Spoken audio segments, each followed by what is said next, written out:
చైతన్య ప్రసారం. నమస్కారం, మన ధర్మం కార్యక్రమానికి స్వాగతం. ఇవాళ మన ధర్మం కార్యక్రమంలో మన ధర్మ సందేహాలను నివృత్తి చేసేందుకు మనతో పాటు ఉన్నారు ప్రముఖ ఆధ్యాత్మికవేత్త శ్రీ బుర్రా భాస్కర్ శర్మ గారు. గురుగారు నమస్కారం. నమస్తే అమ్మ. శ్రీమాత్రే నమః.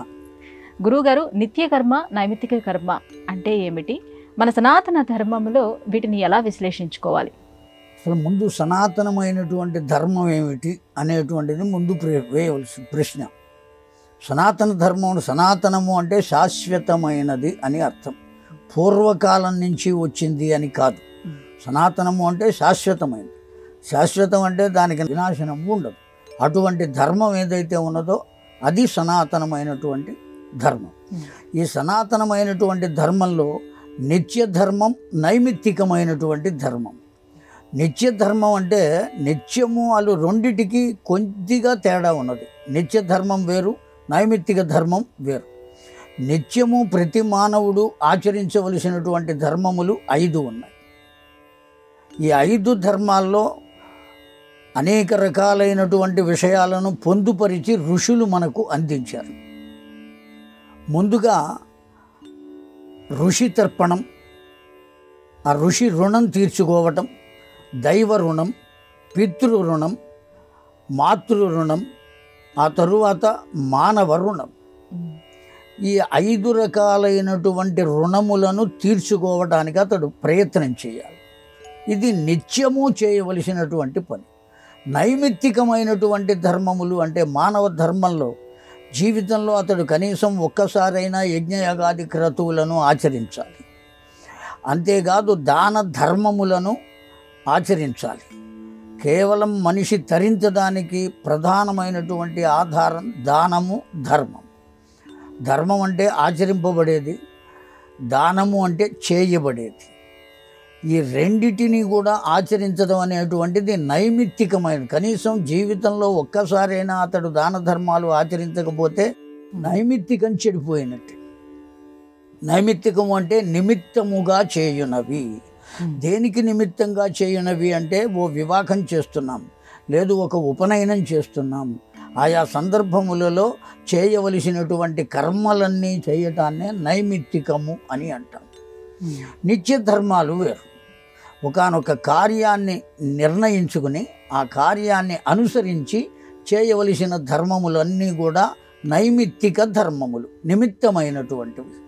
నిత్య ధర్మములు అంటే లేచిన దగ్గర నుంచి రాత్రి నిద్రపోయేంత వరకు మనం ఆచరించవలసినటువంటి సత్కర్మలు ఏవైతే ఉన్నాయో అవన్నీ కూడా ధర్మములు. ఎప్పుడో ఒక్కసారి ఆచరించేటువంటివి కావు. కనుక నిత్య ధర్మం వేరు, నైమిత్తికమైనటువంటి ధర్మం వేరు.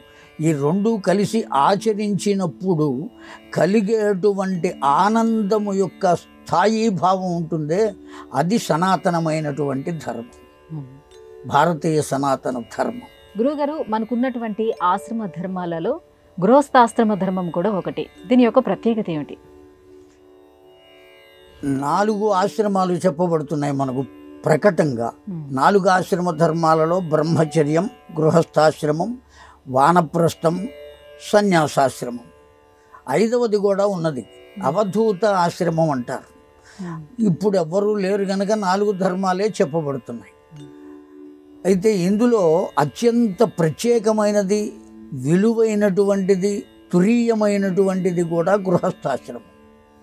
కారణం ఏమంటే బ్రహ్మచారి కానీ, వానప్రస్థుడు కానీ, సన్యాసి కానీ, ఈ ముగ్గురు ఆకలి అయితే ఎవరిని ఆశ్రయించాలి అంటే గృహస్థునే ఆశ్రయించాలి.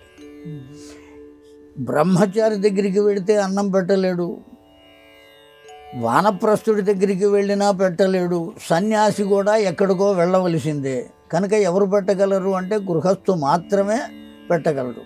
కనుకనే గృహస్థాశ్రమం చాలా చాలా గొప్పది. రెండవ విషయం, భార్య ఉంటే కానీ ఆచమనం కూడా చేసేటువంటి అవకాశం లేదు. ఆచమనం చేయటం అంటే పూజ పునస్కారం చేసేటప్పుడు ముందు లోపల శుద్ధి చేసుకోవడం కోసం ఆచమనం అని చేస్తాం. కేశవాయ స్వాహ, నారాయణాయ స్వాహ, మాధవాయ స్వాహ. ఆచమనం చెయ్యాలి అన్నా ఎవరు ఉండాలి అంటే పక్కన భార్య ఉండాలి. ఎందుకంటే తనంతట తాను ఆచమనం చేయలేడు. కుడి చేత్తో ఆ ఉద్ధరణతో అలా నీరు తీసుకుని నోట్లో పోసుకుంటే అది ఆచమనం కాదు. కుడి చేతిలోనే పోసుకుని తీసుకోవాలి. చేతిలో పోసుకుని తీసుకోవాలి అంటే ఎడం చేత పట్టుకోవాలి. దాన్ని ఎడం చేత పట్టుకున్నటువంటి ఆ నీళ్లు పనికిరావు, ఉచ్ఛిష్టం అవుతుంది. అందువల్ల నువ్వు ఆచమనం చేయాలి అంటే నీళ్ళు ఎవరు పోయాలి? పక్కనున్న భార్య పోయాలి. నువ్వు ఆచమనం చేసి ఓ యజ్ఞం చేయాలి అన్నా, ఓ క్రతువు చేయాలి అన్నా, ఓ పుణ్యకర్మ చేయాలి అన్నా, చిట్ట చివరికి నీ తల్లో తండ్రో మరణించినట్లయితే వాళ్లకు ఉత్తర కర్మలు చేయాలి అన్నా, నువ్వు ఆచమనం చేయాలి అంటే భార్య ప్రక్కన ఉండాలి. ఆ ఉంటే కానీ నీళ్లు పోస్తే కానీ ఆచమనం చేసే అవకాశం లేదు, కర్మ చేసే అవకాశం లేదు. అందువల్ల ఖచ్చితంగా గృహస్థాశ్రమమే అన్నిటికన్నా పవిత్రమైనది, పుణ్యవంతమైనది, సుశీలమైనటువంటిది, తురీయమైనటువంటిది, శ్రేష్టమైనటువంటిది. గురుగారు, పురాణాలకు ఇతిహాసానికి మధ్య ఉన్నటువంటి తేడా ఏమిటి? వీటికి ఉన్న ప్రత్యేక లక్షణాలను ఎలా విశ్లేషించుకోవాలి? ఇతిహాసం అనే పదం ఎలా వచ్చింది అంటే ఇతిహాసం, ఇతిహాసం అని వచ్చింది. ఇదిగో ఇప్పుడు ఈ విధంగా జరిగింది అని చెప్పబడేటువంటిది ఇతిహాసం. ఒక రకంగా పూర్వపు చరిత్ర. ఇప్పుడు జరుగుతున్న దాన్ని మనం చరిత్ర అంటున్నాం, హిస్టరీ అంటున్నాం. పూర్వకాలంలో ఇది ఈ విధంగా ఇలాగే జరిగింది అని చెప్పబడేటువంటి చరిత్ర ఏదైతే ఉంటుందో దాన్ని ఇతిహాసం అని అంటాం. పూర్వకాలాల్లో కృత, త్రేత, ద్వాపర యుగాలలో జరిగినటువంటి చరిత్రలు వాటికి ఇతిహాసం అని అంటాం. పురాణము అని అంటే ఆ ఇతిహాసమును ఆధారంగా తీసుకుని రచించినటువంటి కవులు అనేక రకాలుగా వర్ణనలు చేశారు. అనేక రకాలైనటువంటి లోక ధర్మాలను ఆయా చరిత్రలను ఆధారంగా చేసుకుని మనకు బోధించారు. కనుక ధర్మబోధన కోసం ఇతిహాసాన్ని వినియోగించుకున్న గ్రంథాలు పురాణములుగా వచ్చినాయి. జరిగినది జరిగినట్టుగానే చెప్పినటువంటివన్నీ కూడా ఇతిహాసములుగా చెప్పబడినాయి. ఇతిహాసానికి పురాణానికి ఉన్నటువంటి తేడా అది. పురాణం ఏ విధమైన స్థితిని కల్పిస్తుంది అంటే దాని యందు భక్తిని కల్పిస్తుంది. పురాణవం ఇది పురాణం. ఎన్నిసార్లు చదివినప్పటికీ కూడా క్రొత్తదిగానే తోస్తుంది. ఆ 24వ మహాయుగంలో జరిగినటువంటి రామాయణం ఇప్పటికీ మనం చదువుతూనే ఉన్నాం. కేవలం మనమే ఎన్నోసార్లు చదివి ఉంటాం ఆ రామాయణాన్ని. ఎట్లా చదువుతున్నాం? ఒకసారి చదివాం కదా, ఒక నవల తీసుకుని అది చదివితే మళ్ళీ రెండోసారి దాన్ని చదవం. ఒక కథను, ఏదో చందమామలో ఉన్న కథను చదివితే మళ్ళీ రెండోసారి చదవం. కానీ రామాయణం కానీ, భారతం కానీ, వాయుపురాణం కానీ, అగ్ని పురాణం కానీ, ఇటువంటి పురాణాలన్నీ ఎన్నిసార్లు చదివినా మళ్ళీ మళ్ళీ చదవాలి అని అనిపించేటువంటి స్థితిని పొంది ఉంటుంది అది. అందువల్ల పురాణవం ఇది పురాణం, ఎప్పటికీ క్రొత్తదిగా కనబడేటువంటిది. అంతేకాదు, ఇంకో విశేషం ఏమంటే మనం ఎన్నిసార్లు చదివితే అన్ని క్రొత్త విషయాలు ఆ పురాణం నుంచి మనకు అవగతం అవుతాయి. గతసారి మనం చదివినటువంటి విషయాలు మరుగున పడినా ఇప్పుడు మళ్ళీ క్రొత్త విషయాలు దాంట్లోంచి బయటకు వచ్చేటువంటి అవకాశం ఉన్నది. అటువంటి గ్రంథాలు ఏవైతే ఉన్నాయో వాటిని పురాణం అన్నాం. ఇతిహాసం ఎప్పటికీ ఒక్కటిగానే ఉంటుంది, దాంట్లో మార్పు అనేటువంటిది ఉండదు. ఎప్పటికీ ఒక్కటిగానే ఉన్నప్పటికీ మళ్ళీ మళ్ళీ చదవాలి అని కూడా అనిపిస్తుంది ఇతిహాసం కూడా. కారణం ఏమంటే ఈ యుగానికి సంబంధించింది కాదది. కృతయుగానికి సంబంధించినవి, త్రేతాయుగానికి సంబంధించినవి, ద్వాపర యుగానికి సంబంధించినవి. అవి కూడా ఆనాటి చరిత్రలు. ఆనాటి చరిత్రలు ఈనాటికి మనకు ఇతిహాసాలు అయినాయి. అవి పురాణ గాథలు కనుక ఇతిహాసం అన్నారు. ఖచ్చితంగా ఈ విధంగా జరిగి తీరింది అని. ఇంకో సందేహం కానీ ఏది ఉత్పన్నమయ్యేటువంటి అవకాశం ఇతిహాసాల వల్ల లేదు. పురాణాల్లో సందేహాలు ఉత్పన్నం అవుతూ ఉంటాయి. ఆ సందేహాలు తీర్చుకోవడానికి మళ్ళీ పెద్దలే మనకు వాటికి సమాధానాలు కూడా చెప్పారు. కనుక ఇతిహాసం ఆ విధంగా ఉంటుంది, పురాణం ఈ విధంగా ఉంటుంది. గురుగారు, సాధారణ వ్యక్తుల వల్లే దైవానికి కూడా వివాహం, సంతానం వంటివి ఉంటాయా? దైవానికి ఈ సంసార బంధాన్ని ఆపాదించవచ్చా? పొరపాటును కూడా ఆపాదించరాదు. దైవానికి అసలు గుణమే లేదు. గుణమే లేనప్పుడు గుణరహితుడు కదా, నిర్గుణ అని ఆయనకు బిరుదు. గుణమే లేనటువంటి వాడికి ఈ రజోగుణ సంబంధమైనటువంటి వివాహం, తమోగుణ సంబంధమైనటువంటి సంతానం, ఇవన్నీ కూడా ఎక్కడి నుంచి వస్తాయి? ఎక్కడికి అసలు ఉండనే ఉండదు. వాళ్ళకి వివాహమే లేదు, అందులో ఏమాత్రం సందేహమూ లేదు. ఇవన్నీ మన కోసం రచించుకున్నటువంటి కథలు. వేదాంత తత్వానికి ఒక్కసారి మనం అటువైపుకు చూచినట్లయితే, ఆ వేదాంత తత్వం వైపు, భగవత్ తత్వానికి రూపమే లేదు. ఒక రూపమే లేదు. నిర్గుణ, నిరాకార. అటువంటి రూపం లేనటువంటి భగవంతుడు ఎవరి కోసం అవతరించాడు అంటే భక్తుల కొరకు అవతరించాడు, ధర్మము కొరకు అవతరించాడు. ఆ అవతరించినటువంటి భగవంతుడు మానుష రూపాన్ని పొందాడు కనుక ఆ మానుష రూపంలో ఉండేటువంటి ఆ రూపానికి మాత్రమే వివాహం ఉన్నది. రాముడుగా అవతరించాడు కనుక ఇప్పుడు వివాహం జరిగింది. ఎవరికి జరిగింది? రాముడికి జరిగింది. కృష్ణుడుగా అవతరించాడు. ఎవరికి జరిగింది వివాహం? కృష్ణుడికి జరిగింది. అంతే తప్ప పరబ్రహ్మమునకు దీనికి ఏ సంబంధము లేదు. రుక్మిణి వివాహం చేయవచ్చు, సత్యభామతోనూ వివాహం చేయవచ్చు, జాంబవతితో అష్టభార్యలు ఉన్నారు కృష్ణ పరమాత్మకు. ఈ అష్టభార్యలు కూడా వేదాంతపరంగా ఏం చెప్పింది? భాగవత పురాణం చెప్పింది మనకు సాక్ష్యం. అది ఏమని చెప్పిందంటే, భూమిరాపోనలో వాయు కం మనోబుద్ధిరేవచ అహంకార ఇతీయమ్మే భిన్న ప్రకృతి రష్టధా అని చెప్పింది. అయితే ఈ భూమి, ఆపహ, అనలహ, వాయు ఖం మనోబుద్ధిరేవచ అహంకార ఇతీయమ్మే భిన్న ప్రకృతి రష్టధ. ఈ ప్రకృతి 8 రకాలుగా ఉన్నది. ప్రకృతి మొత్తం ఎవరి అధీనంలో ఉంటుంది అంటే భగవంతుని అధీనంలో ఉంటుంది. అధీనంలో ఉన్నటువంటి వారిని భార్య అని అనేవాళ్ళు పూర్వం.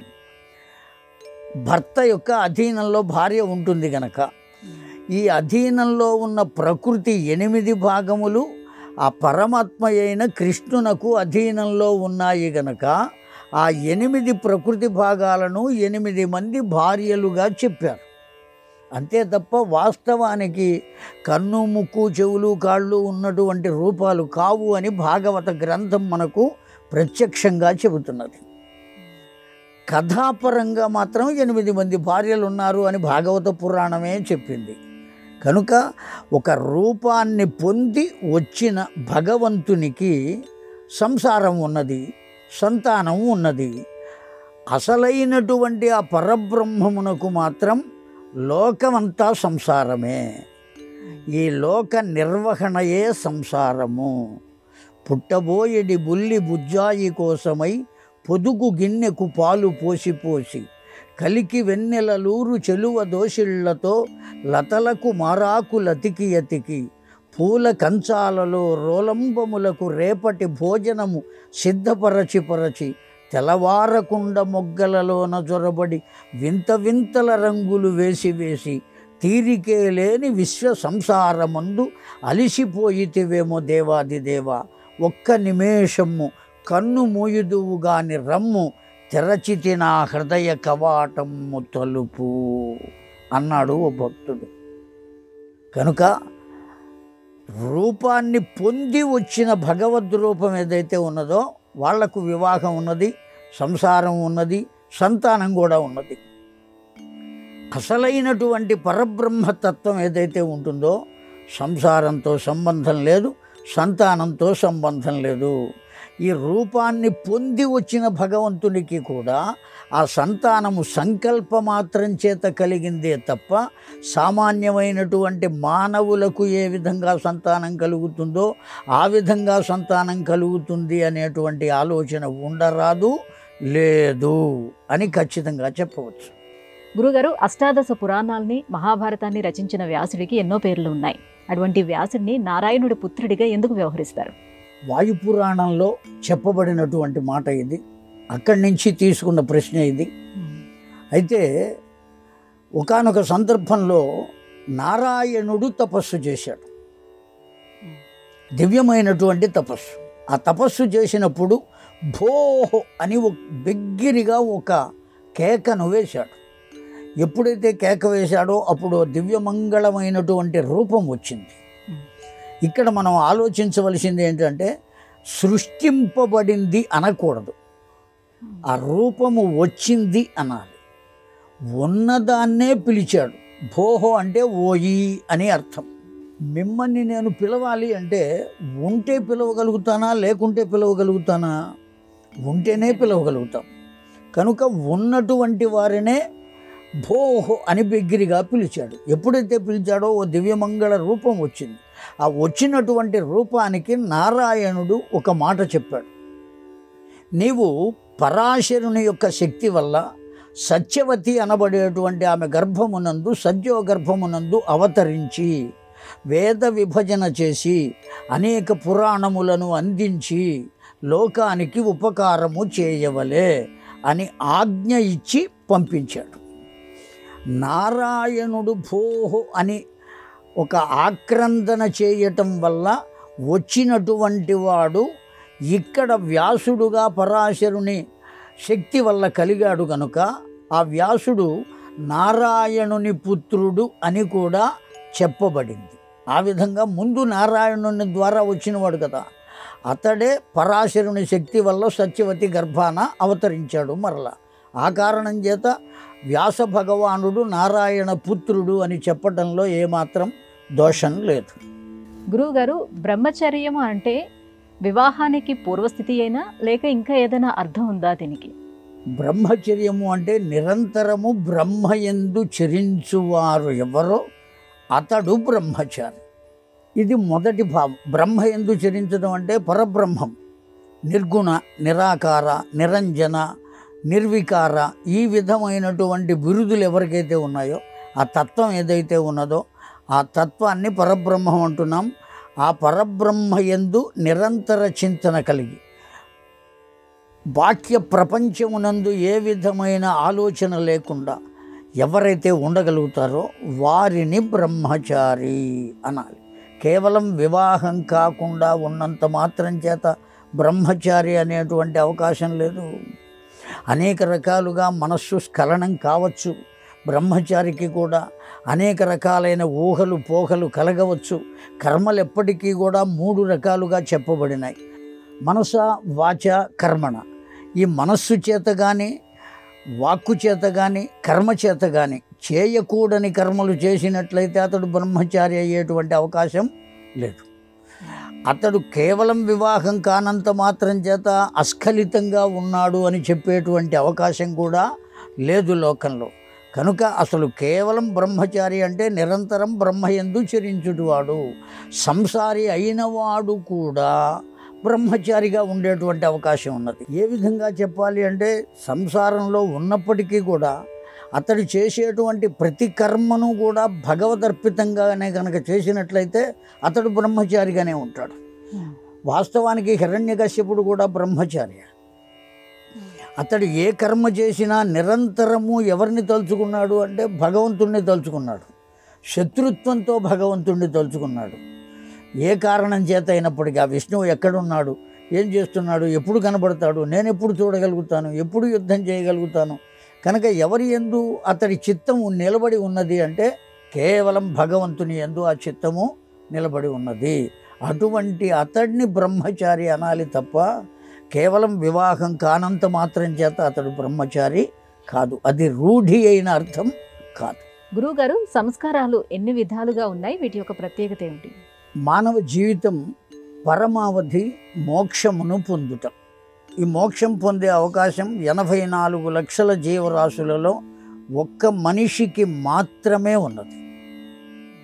మిగిలినటువంటి జీవరాశులకు ఆ అవకాశం లేదు. ఆ కారణం చేత ఈ మనిషికి మాత్రమే తరించే అవకాశం ఉన్నది. కనుక తరించడానికి ఏం కావాలి అంటే సంస్కారము కావాలి. సాధనా రూపమైనటువంటి సంస్కారం, ఉత్త సంస్కారం కాదు. సాధనారూపమైనటువంటి సంస్కారం. ఈ సంస్కారం ఎప్పటి నుంచి ప్రారంభమవుతుంది అంటే ఆ పిల్లవాడు గర్భంలో ప్రవేశించినప్పటి నుండి అతడికి సంస్కారం ప్రారంభమవుతుంది. ముందు ఆధానము అనే సంస్కారం, ఆ తరువాత ఉండేటువంటి సంస్కారం ఉన్నయనము అనే సంస్కారం. ఆవిడ గర్భవతి అని తెలిసిన తర్వాత చేసే సంస్కారం ఉన్నయనము రెండవది. మూడవ సంస్కారం పుంసవనము అనే సంస్కారం. నాలుగవది సీమంతము అనే సంస్కారం. ఇట్లా మొత్తం మానవ జీవితంలో ఎన్ని సంస్కారాలు ఉన్నాయి అంటే 44 సంస్కారాలు చెప్పబడినాయి మానవ జీవితంలో. ఈ ఉపనయనము, వివాహము ఇవన్నీ కూడా సంస్కారాలే. వివాహం అనేది వేడుక కాదు, ఉపనయనము అనేది వేడుక కాదు. వాస్తవానికి బంధువులందరూ కూడా రావలసినటువంటి ఆవశ్యకత లేదు. ఏ విధంగా ఆ క్రతువులు జరగవలెనో ఆ విధంగా ఆ క్రతువు జరగటమే ఆ కర్మ యొక్క సంస్కారం. అది జరగకుండా అనేకమైనటువంటి ఇతర విషయాలు రావటం అనేటువంటిది సంస్కారం కాదు. ఇలా మానవ జీవితంలో ఎన్ని సంస్కారాలు ఉన్నాయంటే 44 సంస్కారాలు చెప్పబడినాయి. అతడికి చివరి దాకా కూడా, చివరికి జరిగేదాన్ని కూడా సంస్కారం అనే అంటున్నాం మనం. మీరు వినే ఉంటారు అంతిమ సంస్కారము, అది కూడా సంస్కారమే.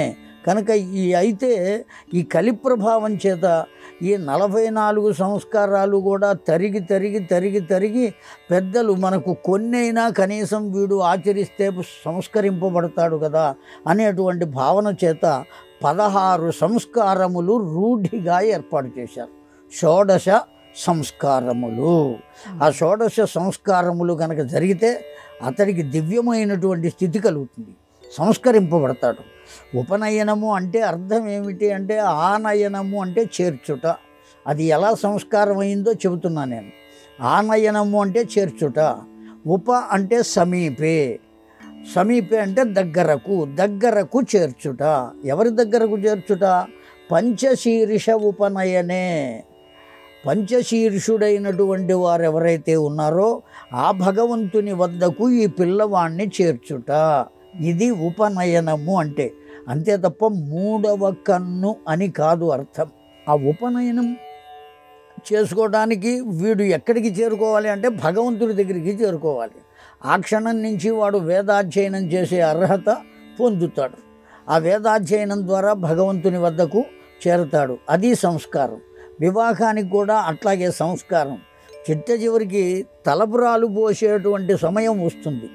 వేడుక అనేక రకాలుగా చేస్తున్నారు. పూర్వం ఆ సీతమ్మ తల్లి, రామచంద్రుడు ముత్యాలు పోసుకున్నారు.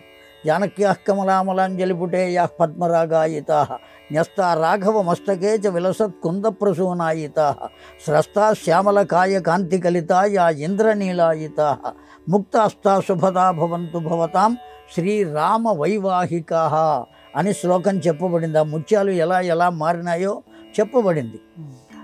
అలా ముత్యాలు పోసుకున్నారు. ఇప్పుడు మనం ముత్యాలు పోసుకోలేం కనుక కనీసం బియ్యం తీసుకొచ్చి కాస్త పసుపులో కలిపి ఆ బియ్యం పోస్తున్నారు. ఆ సంస్కారం అనేది ఎంత గొప్పది అంటే ఆ బియ్యం పోసేటప్పుడు ఆ చేతుల్లో ఆ తలపురాలు పోసి ఒక నిండు పాత్ర దాంట్లో ఉంచి అప్పుడు మంత్రపూతంగా చెబుతారు, శ్రియోమే కామః సమృజ్యతాం. మీ ఇంట శ్రియము, ఆ సంపదలు బాగా పెరగాలి అనేటువంటి వేదమంత్రాన్ని చెబుతున్నారు. యశోమే కామః సమృజ్యతాం, నీ కుటుంబ కీర్తి బాగా పెరగాలి. ప్రజామే కామః సమృజ్యతాం, నీ కుటుంబంలో సంతానం ఇబ్బడి ముబ్బడిగా పెరగాలి, అనేక మంది రావాలి, నీ వంశం నిలబడాలి. ఎన్ని రకాలైనటువంటి వేద మంత్రములతో సంస్కరించి ఆ పిల్ల అతడి శిరస్సును పోస్తుంది, నేను వీటన్నిటినీ ప్రతిజ్ఞ చేస్తున్నానయ్యా అని. ఇవన్నీ సంస్కారాలు, వేడుకలు కాదు. పళ్ళాలు ఎత్తిపోసేసుకోవడం ఇవన్నీ కూడా సరి అయినటువంటి విధానాలు కావు. కనుక కాకపోతే లోకం ఇట్లా గడిచిపోతుంది. ఆ విధంగా కాదు అని చెబితే వినేటువంటి వారు కూడా లేనటువంటి పరిస్థితి ఏర్పడింది. చాలా మంచి ప్రశ్న వేసి వినేటువంటి వారందరికీ కూడా చక్కని విషయాన్ని తెలియజేశావమ్మా, చాలా సంతోషం. గురుగారు, ఇవాటి మన ధర్మం కార్యక్రమంలో మాకు వచ్చినటువంటి ఈ ధర్మ సందేహాలన్నీ కూడా నివృత్తి చేసినందుకు ధన్యవాదాలండి. శ్రీమాత్రే నమః. ఇది ఇవాళ మన ధర్మం కార్యక్రమం. రేపటి మన ధర్మం కార్యక్రమంలో మళ్ళీ కలుసుకుందాం. నమస్కారం. ఈ కార్యక్రమాన్ని తిరిగి చూడాలనుకుంటే www.youtube.com/@ETV Life Spiritual లో చూడవచ్చు.